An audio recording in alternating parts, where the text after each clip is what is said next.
conhecimento, tecnologia, networking e desenvolvimento. Esse episódio é um oferecimento via SoftPay. Olá pessoal, sejam bem-vindos a mais um CT Pod. Eu sou a Ana Laura Becker e eu estou aqui com o meu co-host João. Oi João, tudo bem? Bom dia, tudo bem? Hoje a gente vai conversar sobre um assunto muito interessante que eu e o João ali a gente estava pesquisando, porque não é muito na nossa área, mas a gente vai entender um pouquinho mais com o professor Paulo, tudo bem? Bem, bom dia. Se apresente, bom dia ou boa tarde pessoal. ou boa noite. Dependendo do horário aí que vocês estiverem acompanhando o episódio. Perfeito. Se apresente, conte pro pessoal um pouquinho sobre você. Bem, eu sou o Paulo, eu sou professor da Unicentro, trabalho no departamento de Física e atualmente, há alguns anos venho pesquisando na área de computação quântica. E o objetivo do nosso papo hoje aí é falar um pouco do que é computação quântica, qual o impacto que a computação quântica vai ter nas nossas vidas e como o governo do estado do Paraná está se ajustando para passar por essa revolução científica e preparar as pessoas, os pesquisadores, para atuarem nessa área. Perfeito. Acho que para a gente começar, realmente eu queria saber de você. O que é a computação quântica, principalmente para a gente que não é da área? Sim, pro leigo, né? Então, primeiramente, é importante entender que a computação quântica ela não vai substituir a computação clássica, tá? Por exemplo, o teu smartphone aí, ele vai permanecer como ele está.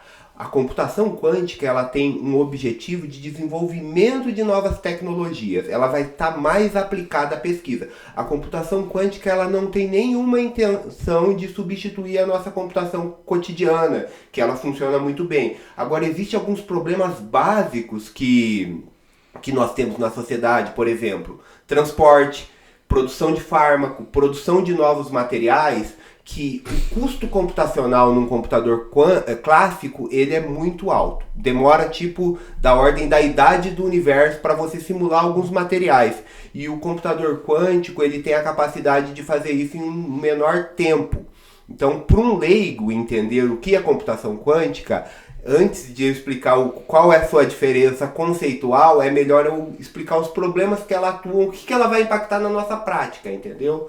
Então, basicamente nós vamos simular a natureza num computador com melhor velocidade. Óbvio que os computadores clássicos eles já fazem isso, mas simular moléculas e átomos, o computador clássico ele demora muito tempo para fazer isso e o computador quântico ele resolve isso. Então quando o computador quântico ele estiver disponível, nós teremos um avanço muito grande em todas as áreas, desde a farmacologia, engenharia, tratamento de doenças e transportes. Como começou a ter o interesse pela computação quântica? Porque em 2002... Exato.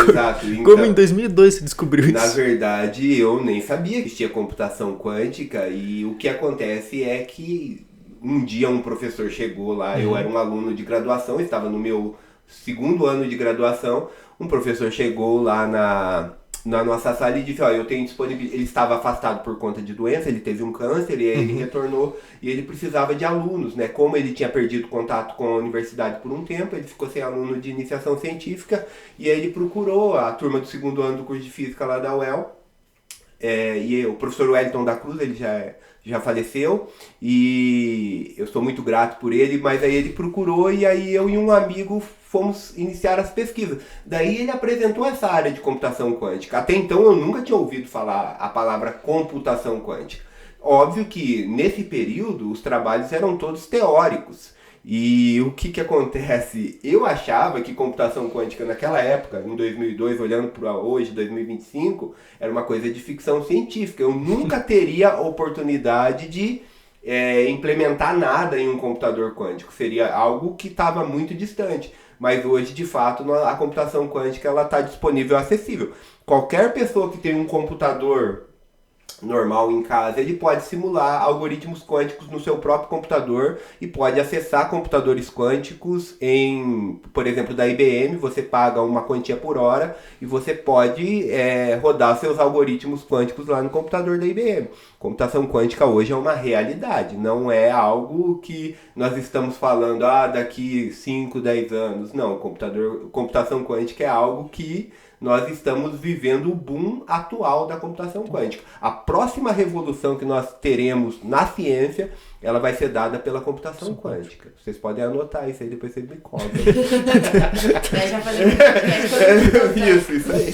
Perfeito. E você então pesquisa desde então na área e você foi para a Índia também pesquisar. Como que vem toda essa pesquisa? O que você viu de novo lá que você pensa em trazer, que vocês conseguem trazer para cá? Isso é muito importante. Essa pergunta tua é muito importante. Na verdade, nesse período eu fiz o meu mestrado e meu doutorado na área de computação quântica, como eu disse para vocês, numa área teórica, voltada mais para a teoria, para entender os fenômenos quânticos associados à computação. Mas aí o que aconteceu? Eu terminei meu doutorado e fui trabalhar com física aplicada, e eu não com computação quântica, por conta de uma bolsa que eu recebi da Petrobras. Aí, um amigo meu veio até mim e falou, olha, Paulo, tem uma oportunidade aí, eu sei que você é da área, e o governo da Índia está ofertando 2 vagas aí para fazer um curso de computação quântica, como você é da área, se você tem interesse de participar. E aí eu fiz a inscrição, o governo da Índia pagou todo o curso e estadia, e eu tive a oportunidade de aprender algumas coisas lá de computação quântica. Algumas coisas eu já sabia por conta da minha formação, mas eu consegui aprender linguagem e implementar alguns algoritmos bem importantes. Inclusive minhas pesquisas atuais, elas já estão sendo influenciadas por essa experiência que eu tive na Índia. E outro fato importante é o que? O governo do estado do Paraná está comprando supercomputadores, HPCs, né? High Performance Computers. E esses computadores são 9 computadores ao todo, eles vão estar... Aqui Guarapuava vai receber um, e todas as universidades do Paraná irão receber, então nós teremos uma rede de supercomputadores no Paraná. Além disso, nós teremos um computador dedicado, um HPC dedicado somente à simulação de computação quântica. Isso é muito importante, porque o custo computacional de um computador quântico é muito alto. Então, você desenvolvendo um algoritmo, você não vai desenvolver o algoritmo implementando já no computador quântico. Primeiro ele passa por um processo de simulação, e aí depois você, simulando e verificando que o algoritmo ele é funcional, aí você implementa ele em um computador quântico. Então é muito importante isso, e o estado do Paraná já está se ajustando para que nós possamos estar à frente nessa área. Entendi. Ainda sobre a Índia, né, antes de a gente sair desse assunto, eu quero saber sobre sua vivência internacional, cultura e tudo mais, choques culturais, porque sim. A Índia é um país muito diferente. Sim, e é importante eu trazer isso para vocês aqui. Eu nunca me senti tão bem acolhido e tão bem tratado, tá? Existe um misticismo muito grande da Índia, porque o que nós acessamos a respeito da Índia são vídeos virais, sabe? Sim. E normalmente são vídeos que depreciam. São pejorativos, né? Muito pejorativo. É óbvio que aqueles vídeos são reais. Só que o que acontece? Quando você coloca uma pessoa num vídeo e ridiculariza a pessoa, você desumaniza a pessoa. Sim. Na verdade, aquelas pessoas, elas estão trabalhando. E dentro de uma realidade difícil, elas estão fazendo o possível para suprir as necessidades e dar sustento para suas famílias. Então, quando você tem acesso a essa realidade, quando você vê que aquilo são pessoas, aquela ideia de você dar risada daquilo, hoje em dia me incomoda muito eu ver os comentários das pessoas em cima daquele vídeo, porque eles estão comentando, eles estão satirizando o sofrimento de outras pessoas. Isso é super feio. E a realidade da Índia não é aquilo é uma pequena realidade. A Índia é gigante, a Índia tem 1 bilhão e 400 milhões de pessoas.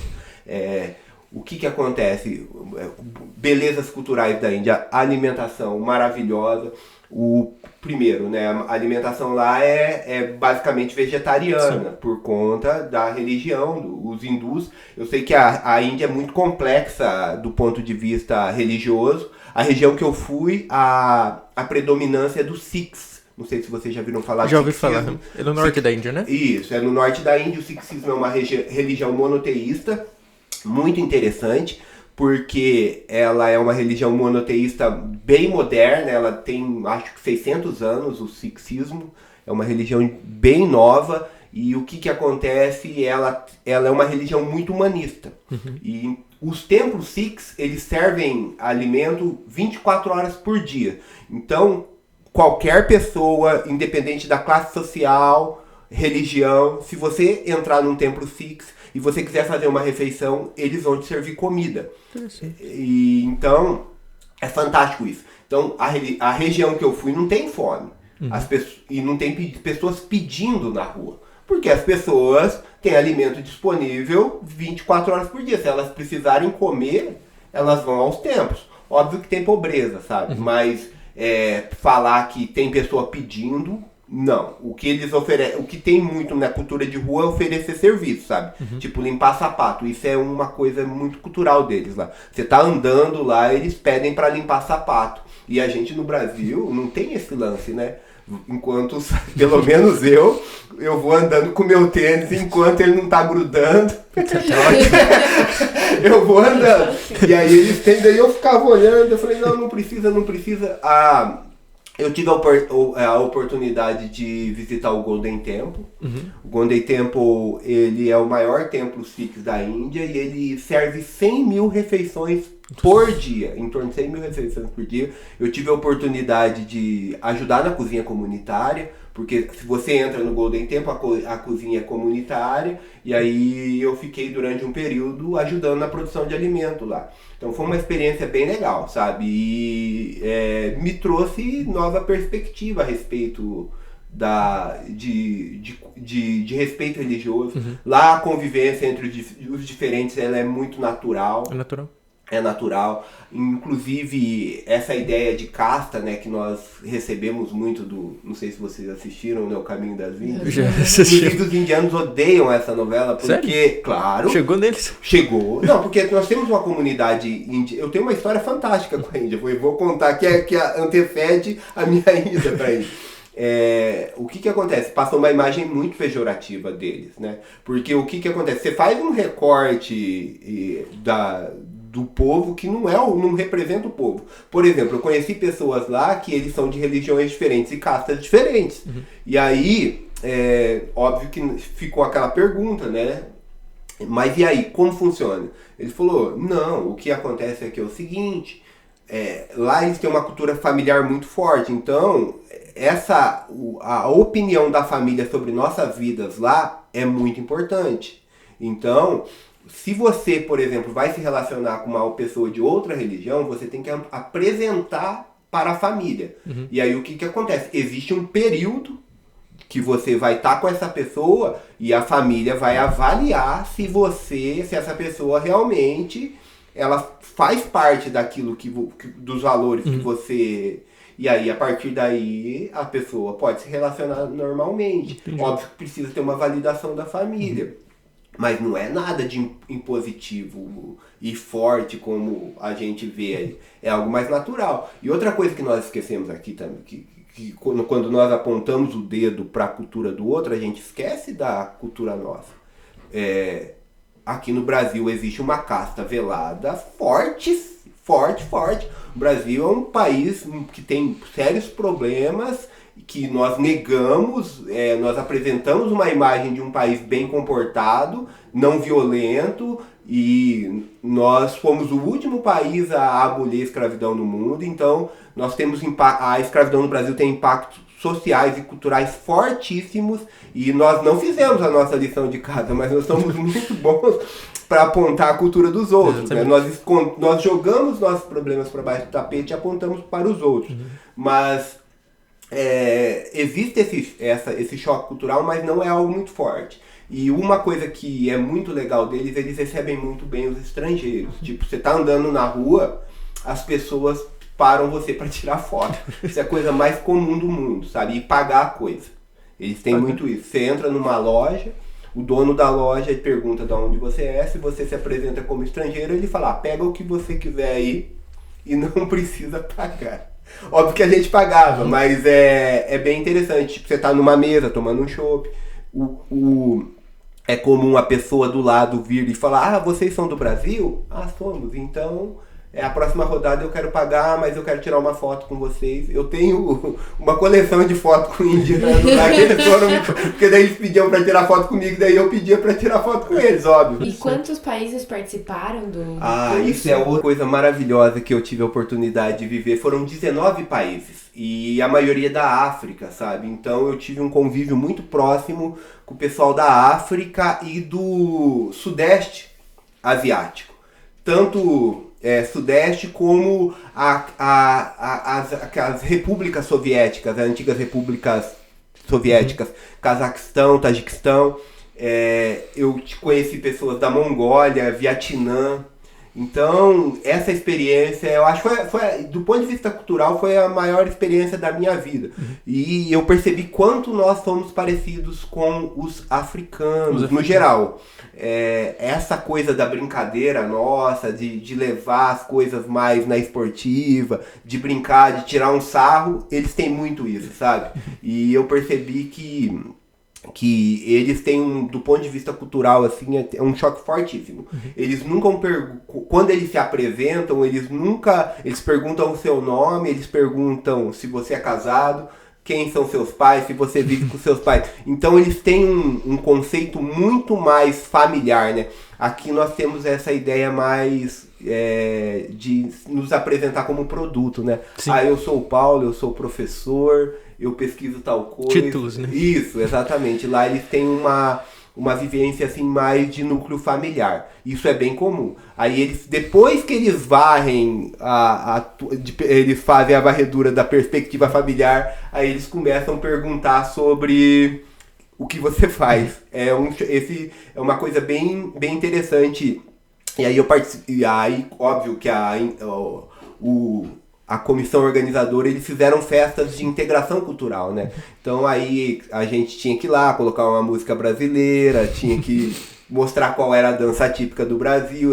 Isso aí foi fantástico, porque daí dançamos as danças africanas, as brasileiras, as danças da Ásia. Então o pessoal do Tajiquistão, eles são muito festeiros, é muito legal. Putz, foi fantástico. A experiência que eu tive cultural é indescritível. Assim. Nós éramos os únicos latinos lá? Não. Tinha um pessoal do Equador. E aí tem o pessoal de Trinidad e Tobago, né? Trinidad e Tobago é uma ilha. É uma ilha, e só que eles colônia inglesa, né? Então eles falam inglês. E aí tinha o pessoal de Honduras.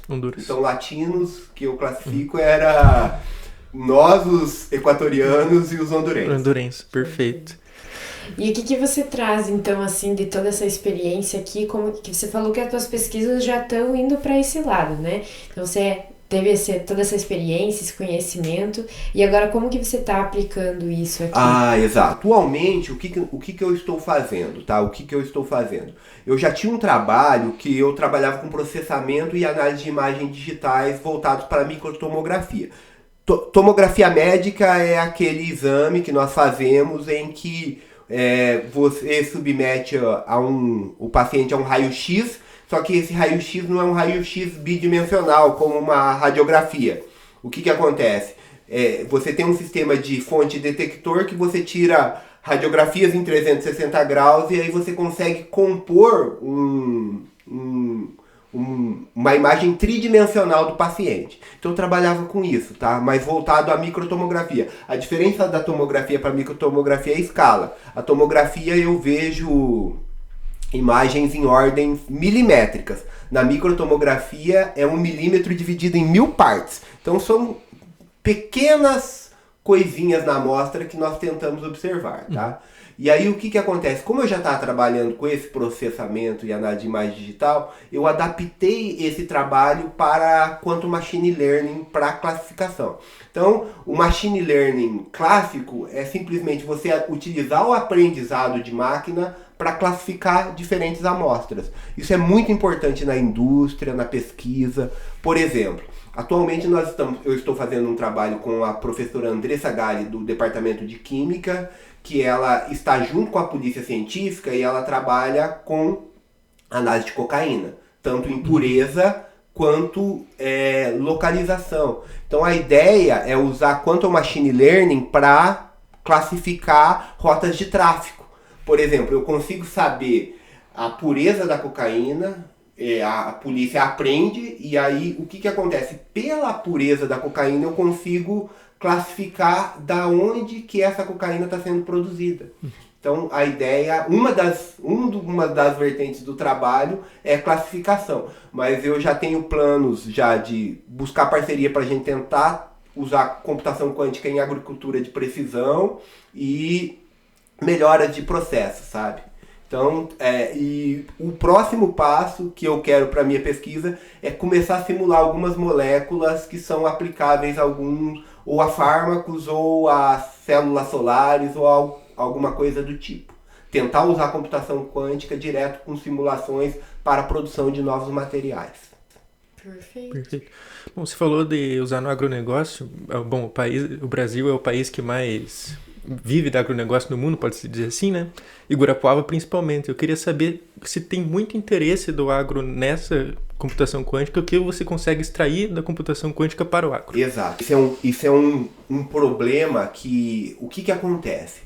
Nós precisamos dar conhecimento para os pesquisadores do agro que a computação quântica pode ser uma ferramenta a auxiliar eles no processo deles. Porque o que acontece? Um dos fatos de eu estar aqui é justamente isso. Eu quero dar publicidade para o que nós estamos fazendo.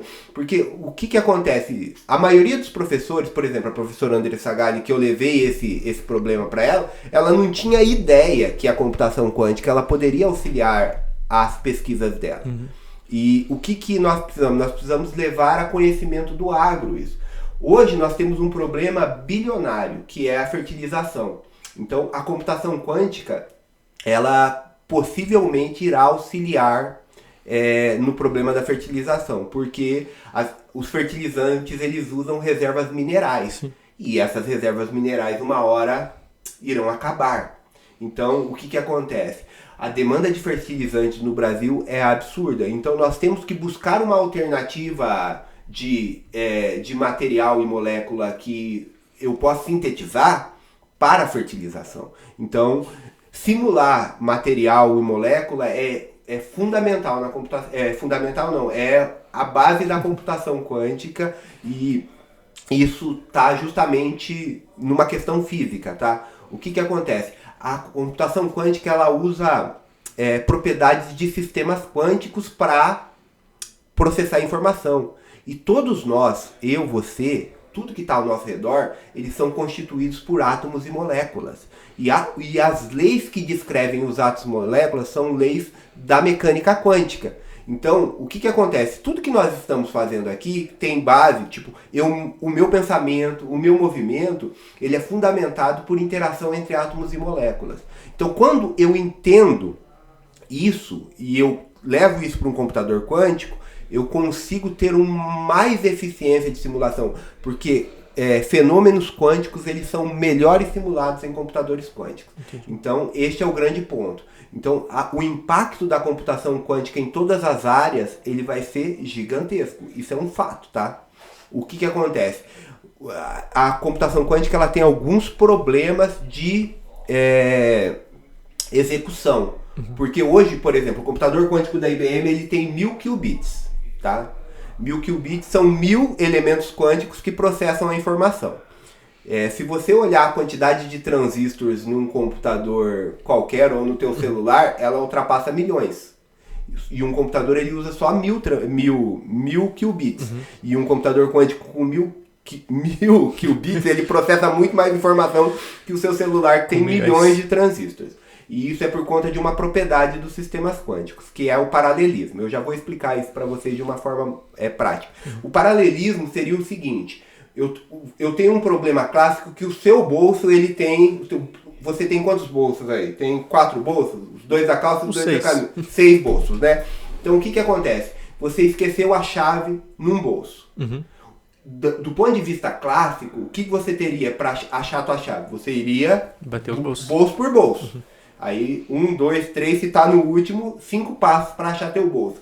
Em média, você levaria o número de bolsos dividido por 2 no computador clássico para buscar. No computador quântico, seria a mesma coisa que você tivesse 6 mãos e batesse as 6 mãos, porque você tem uma questão do paralelismo. Então, a informação é processada em paralelo. Então, os seus algoritmos, eles acessam a informação instantaneamente. Entendi. Então, isso é uma propriedade de sistemas quânticos. Não tem paralelo clássico, tá? Então, é por isso que o computador quântico ele é mais eficiente. Eu não falei do problema. O que acontece? O computador quântico ele tem 1000 qubits, só que ele usa somente 100 para processamento de informação. Os outros 90% ele é usado para correção de erro quântico. Então eu tenho um problema ainda de engenharia que nós estamos quase ultrapassando. A previsão é que nos próximos 5 anos nós teremos a supremacia quântica. Supremacia quântica é quando o computador quântico ele vai resolver problemas que os computadores clássicos não são capazes de resolver. Mas deixa eu explicar, não é que eles não são capazes de resolver, eles são capazes de resolver, mas o tempo para eles resolverem é da ordem de milhões de anos. Entendi. E aí um computador quântico vai resolver esses problemas em segundos. Você comentou que então o governo do estado está investindo nisso e já tem todas essas pesquisas, você quer que as pessoas tenham esse conhecimento para procurar.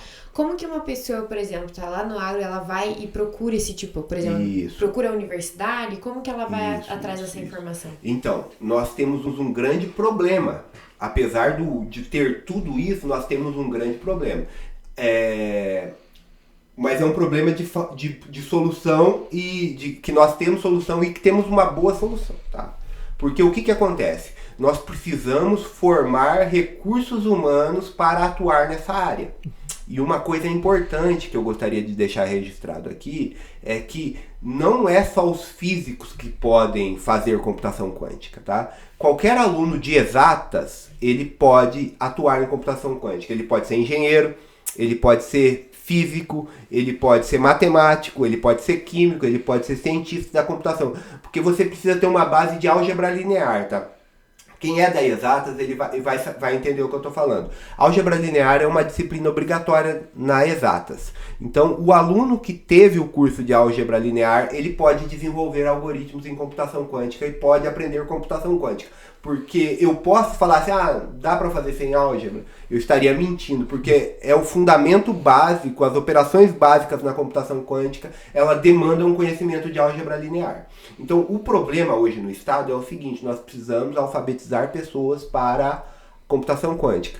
Há um mês atrás, mais ou menos, eu estive em Curitiba, nós tivemos um World Café a respeito de computação quântica, onde reunimos professores da área de computação quântica e diferentes áreas, e nós estamos planejando ações para a computação quântica. A Fundação Araucária está trabalhando nisso e a ideia para o futuro é trazer pesquisadores da Índia para fornecer cursos de computação quântica aqui, aí vai ser feito divulgação no estado, quem tiver interesse em fazer, vai fazer cursos online de computação quântica. E por quê? Porque hoje, se um pessoal do agro vier a ter contato comigo, eu vou conseguir atender ele e a gente vai tentar buscar uma solução. Eu não digo que eu vou achar a solução para o problema dele, mas nós podemos caminhar com uma solução para que quando o computador quântico ele estiver disponível, nós já tenhamos a solução. Esse que é o grande ponto. Eu não vou dar... A computação quântica hoje no estado do Paraná, ela não está a fim de buscar soluções imediatas. Até porque o computador quântico não está disponível.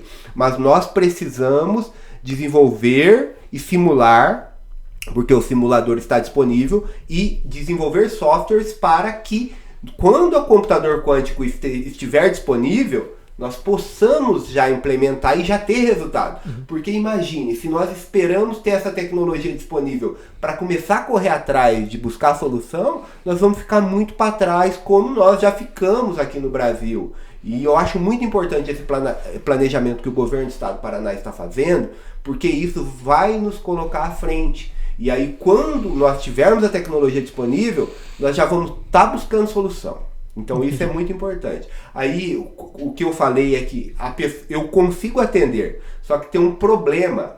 Vai chegar uma hora que eu não vou dar conta de atender todo mundo. Então nós precisamos ter fortalecido grupos de pesquisa. E nós vamos ter planejamento para trazer novos pesquisadores e articular para que nós possamos desenvolver essa área aqui no estado. Então a Fundação Araucária está trabalhando nesse planejamento. Perfeito. Você já trocou ideia com o pessoal do IPEC ali? Ainda não. Eu viajei em abril, e aí, como eu voltei agora, aí o que aconteceu? Como eu viajei em abril, o meu primeiro objetivo é pegar as coisas que eu aprendi lá e implementar rapidamente, porque você sabe como funciona. Se você deixa arrefecer, você pode fazer uma coisa muito legal, muito importante, mas se você não implementa, aquilo não acontece. Eu implementei, tive bons resultados.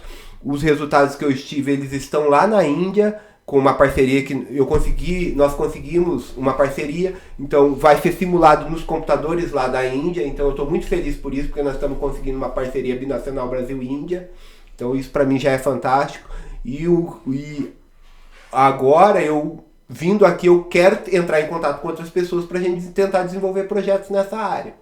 Perfeito, acho que as conexões aqui dentro do parque que você Sim. área... O que nós pensamos é que a computação quântica ela precisa sair dentro do âmbito somente acadêmico e nós precisamos articular isso junto com o agronegócio, com as indústrias, buscando soluções, cidades inteligentes, desenvolvimento de fármacos, por exemplo... projeto genômico que nós temos aqui, como que nós podemos articular a computação quântica para a resolução dos problemas que nós temos aqui. É óbvio, nós não teremos solução agora, mas o fato de você desenvolver algoritmos significa que quando o computador quântico ele estiver disponível, nós já vamos estar com o exército montado para atacar o problema. Sim. Você falou de produção de fármacos, de conexões. Eu queria saber qual que é o mercado atualmente que mais está mostrando interesse pela computação quântica. Só para você ter uma ideia, as Big Techs, todas elas estão envolvidas com computação quântica. Então, Big Tech não é boba, tá? Ela não vai investir bilhões em um lugar que ela sabe que ela não vai ter retorno, tá? Mas, por exemplo, a Volkswagen hoje em dia, ela tá investindo em computação quântica. Justamente com cidades inteligentes. É aquilo que eu falei, não sei se você já viu falar do problema do caixeiro viajante em computação clássica. Não. O problema do caixeiro viajante é ele tentar achar a melhor rota para chegar num ponto. E do ponto de vista do computador clássico, dos nossos computadores, para você achar a melhor rota, você tem que percorrer todas as rotas. Então imagine, cidades aí com 10 milhões de habitantes. O tanto de prejuízo que gera em transporte por conta do trânsito não ser bem gerido. E porque os supercomputadores eles não dão conta de fazer esses cálculos. E como eu disse, da mesma forma que o computador quântico ele coloca a mão em todos os bolsos de uma vez, ele percorre todas as rotas ao mesmo tempo e o custo computacional é muito rápido.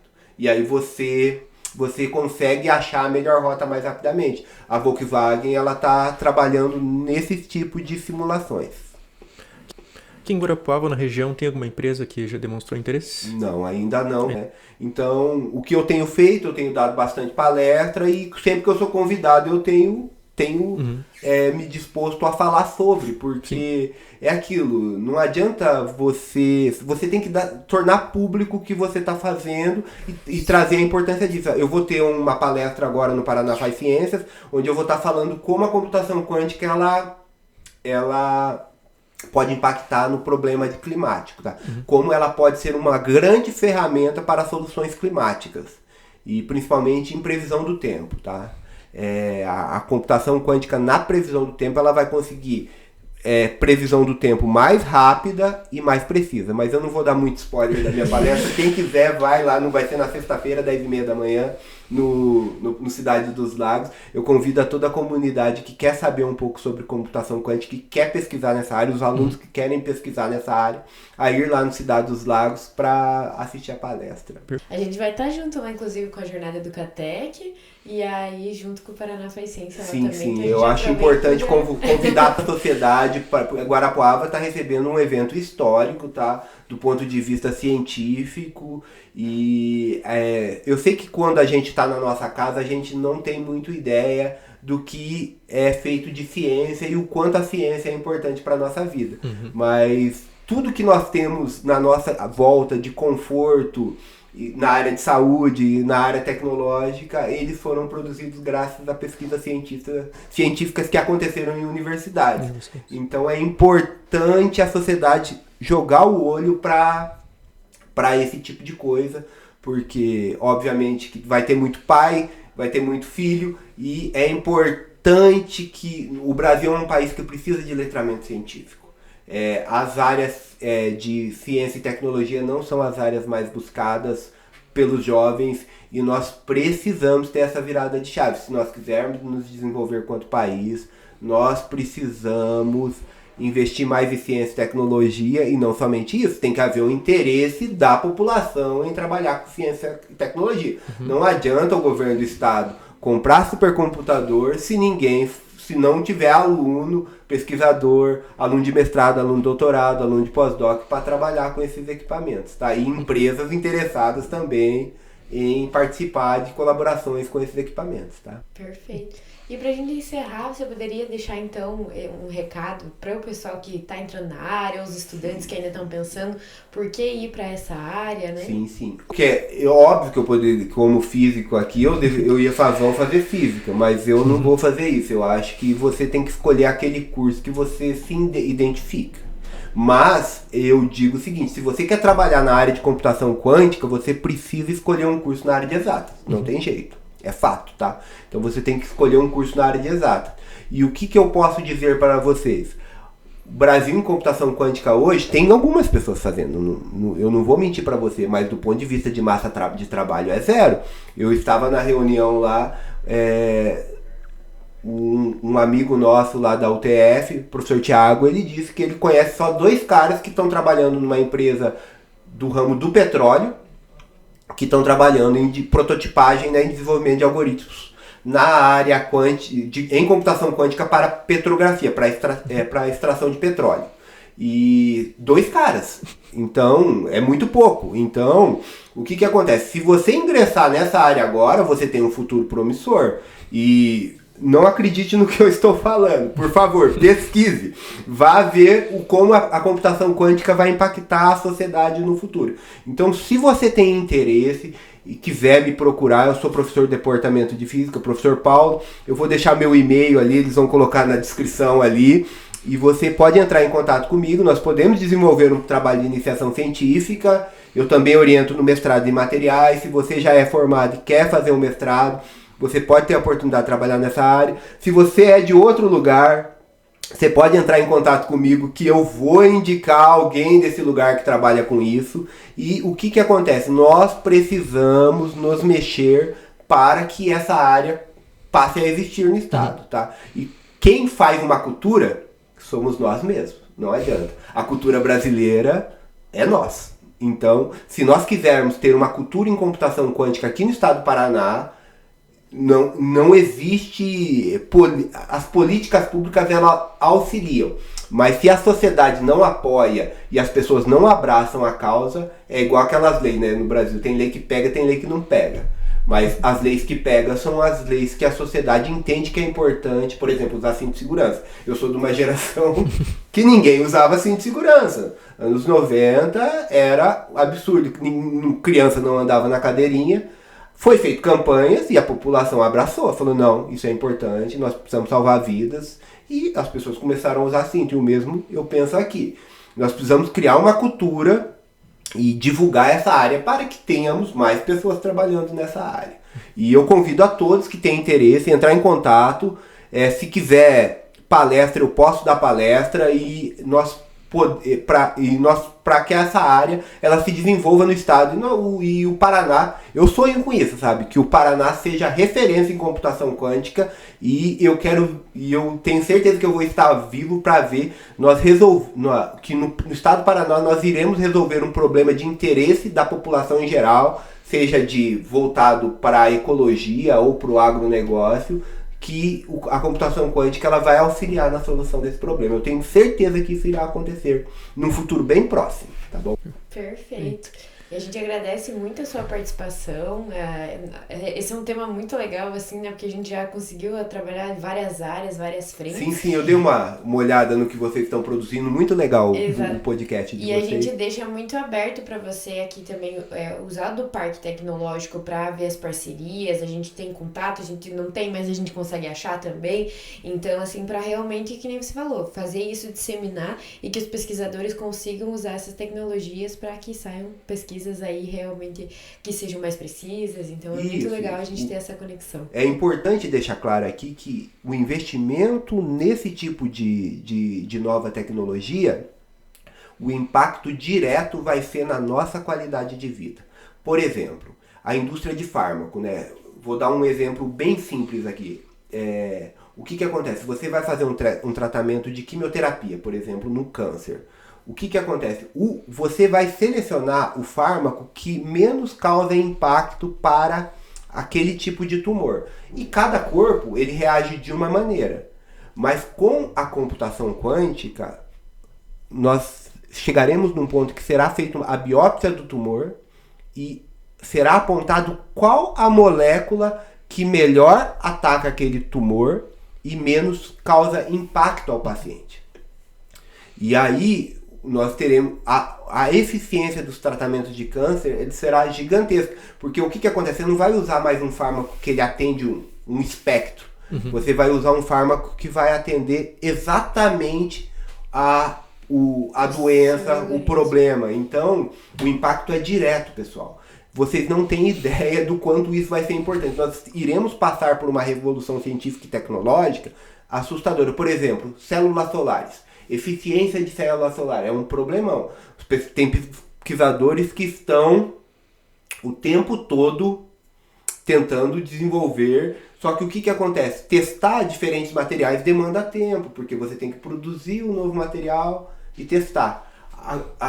Com o advento da computação quântica, isso vai mudar a ordem. Eu vou simular qual a melhor molécula que vai gerar o meu melhor resultado, e aí depois que eu simulei eu vou para o laboratório. Então um medicamento que demoraria 10, 20, 30 anos para ser desenvolvido, ele vai ser desenvolvido em anos, ou um ano, ou menos de um ano, porque eu vou antecipar.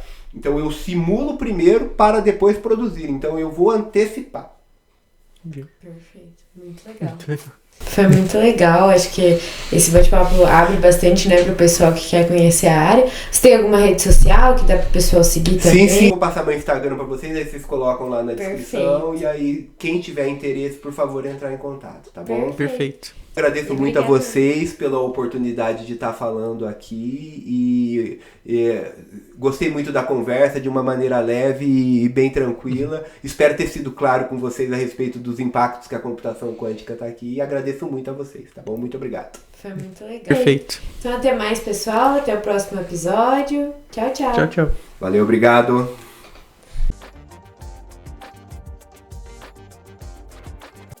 Conhecimento, Tecnologia networking. e desenvolvimento.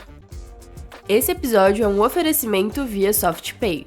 O CTPod é o podcast oficial do Silotech Park. Para mais informações, acesse ctp.org.br. Para sugestões, o nosso Instagram é @ctp.br. Essa gravação foi feita nos estúdios do CTP.